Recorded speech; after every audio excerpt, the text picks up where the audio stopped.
항상 대한민국에 정확하고 빠른 소식을 알리기 위한 시스코크입니다. 구독과 좋아요는 영상 제작에 큰 힘이 됩니다.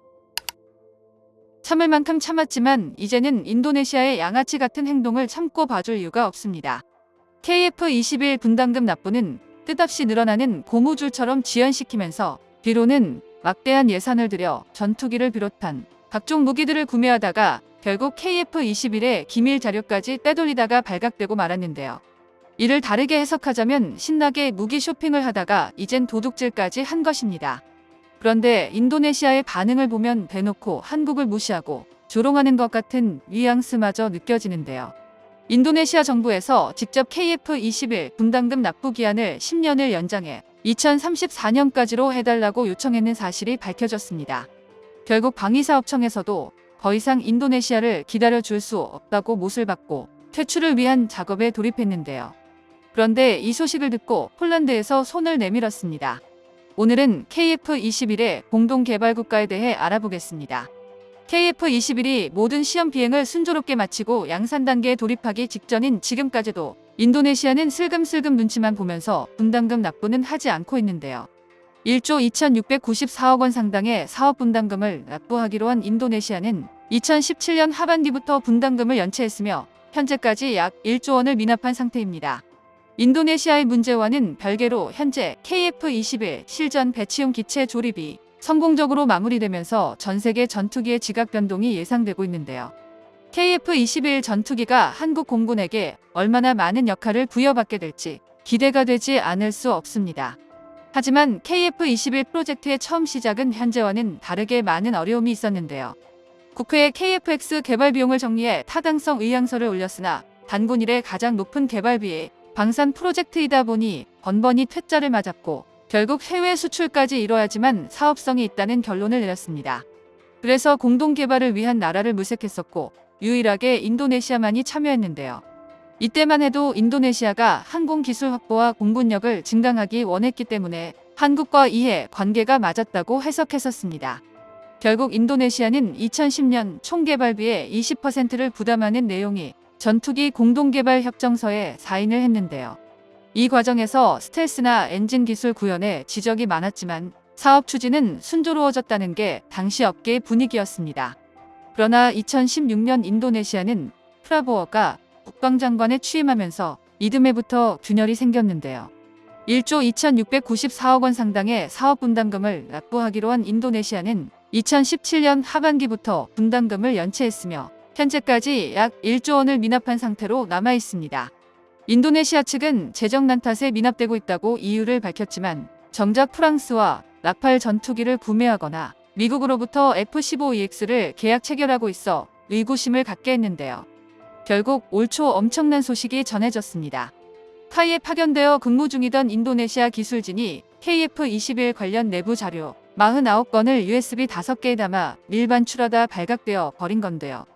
해당 USB에는 KF-21 시험 비행 결과, 항공전자 기술 자료, 원천 기술 관련 자료 등 민감한 정보가 담겨 있었던 것으로 밝혀졌습니다. 문제는 대한민국이 10년을 넘게 쌓아올린 전투기 개발, 핵심 기술이 해외로 유출될 수 있었던 것인데요. 그나마 불행 중 다행인 점을 찾자면 기술이 유출되기 직전 타이보안 검색대에서 발각되면서 미수에 그쳤다는 것입니다. 방위사업청과 국군방첩사령부, 국가정보원 등이 A사 레이더를 비롯한 핵심 4대 기술은 안전하다는 것으로 잠정 결론 지었는데요. 유출될 뻔했던 자료가 항공기술 중 보편화된 기술이었다고는 하지만 인리에 죄가 덮어져서 안 되며 수사가 멈춰서는 일도 없어야 할 것입니다. 아무리 보편화된 기술이라 해도 전투기는 선택받은 소수의 강대국만이 개발할 수 있다는 말이 있을 정도로 고도의 기술이 필요합니다. 게다가 세계 시장에서 모든 나라가 관심 있게 지켜보고 있는 만큼 다시는 이런 일이 벌어지지 않을 강력한 조치가 있어야 할 것인데요. 대한민국의 위태로운 안보 상황을 고려하면 중국이나 북한 등이 KF-21의 비행 데이터를 입수해 전문적인 대응 체계를 구성하는 가능성까지 유추해 볼 수도 있기에 더욱더 조심해야 됩니다.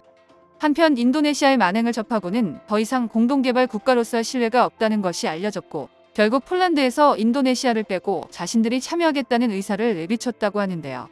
이번 16일 국방부 국방전력자원관리실장은 폴란드 군사 전문지 디펜스24와의 인터뷰를 통해 폴란드와의 2차 계약을 진행하기 위해 한국수출입은행에 법 개정을 진행했고 폴란드와 한국 양국 간의 방산 및 협력 산업 발전을 위한 발판이 되었다고 전했습니다. 폴란드 측에선 이로써 무기 계약의 불확실성이 해소됐다며 한국과의 방산 협력을 발전시키겠다고 전했는데요. 폴란드 스코르스키 장관은 FA-50 전투기와 K2 우표 전차를 비롯해 현재 세계 전투기 시장에 가장 주목을 받고 있는 KF-21 전투기까지 눈여겨 보고 있다고 했습니다. 사실 KF-21 전투기의 가성비는 놀라울 정도인데요. 특히 생산량과 가격 운영 유지비를 장점으로 FA-50 전투기를 구매해본 국가들은 KF-21 전투기에 관심이 가질 수밖에 없을 정도입니다. 군사 전문가들은 KF-21 전투기가 한국군의 요구대로 스펙이 완성될 시 시장 판매 잠재력은 300대 이상이 될 것이라 추정하고 있으며 한국이 스스로 수출 신기록을 갱신하는 것이 충분히 가능할 것이라고 밝혔는데요. 게다가 시험 비행을 비롯해 모든 시험들을 완벽하게 해내고 있습니다. 얼마 전 고바둠과 극한 비행에 성공한 KF-21 전투기는 공중 급유 비행 시험까지 성공했는데요. 3월 19일 전격적으로 시행된 KF-21 공중 급유 시험은 수출형으로 개발된 CJ5호기를 동원했습니다. 중앙동체 상부에 마련된 공중급부의 시그너스 공중급유기가 급유 막대를 연결해 연료 공급이 원활한지를 테스트하는 데 성공한 것인데요. 현대전에서 공중우세를 달성하려면 반드시 확보해야 하는 필수적인 항목이 공중급유 능력으로 원거리 침투 작전과 다양한 임무 수행을 위해서 반드시 필요합니다. 일부에서는 전장이 좁은 한반도에서 공중급유가 필요 없다고 주장하기도 했지만 전장이 좁다고 해도 오랜 시간 전투기가 하늘에 떠 있을 경우 적보다 더 막강한 공군력을 발휘할 수 있기 때문에 공중급유기 자체가 없는 북한보다 우위에 설 수 있는데요. 이번 시험을 통해 KF-21 전투기는 원거리 작전 능력을 확보할 수 있게 되었고 앞으로 공중급유 훈련을 지속적으로 진행해 다양한 시험 비행에 필요한 연료 보급도 공중에서 이루어져 작전 시간을 월등히 늘릴 수 있습니다. 중요한 건 공중급유 시험이 CJ5호기로 이루어졌다는 건데요. 모두가 알다시피 CJ5호기는 수출형으로 제작된 만큼 일부 기능들이 미국에서 수출을 금지하는 기술들을 제외하곤 대부분 국내 기술들로 이루어져 있습니다. 수출형 기체인 5호기로 공중급유 시험을 진행한 것은 KF-21 전투기에 관심 있어 하는 폴란드나 사우디 등 수출 유력 국가들에게 직접 성능을 보여주기 위함인데요. 공중급유가 넓은 작전 반경에 중요한 만큼 해외 다른 국가들의 경우에 굉장히 중요하게 생각하는 요소입니다. 그렇기에 기존 일정보다 공중급유를 앞당겨 진행했는데요.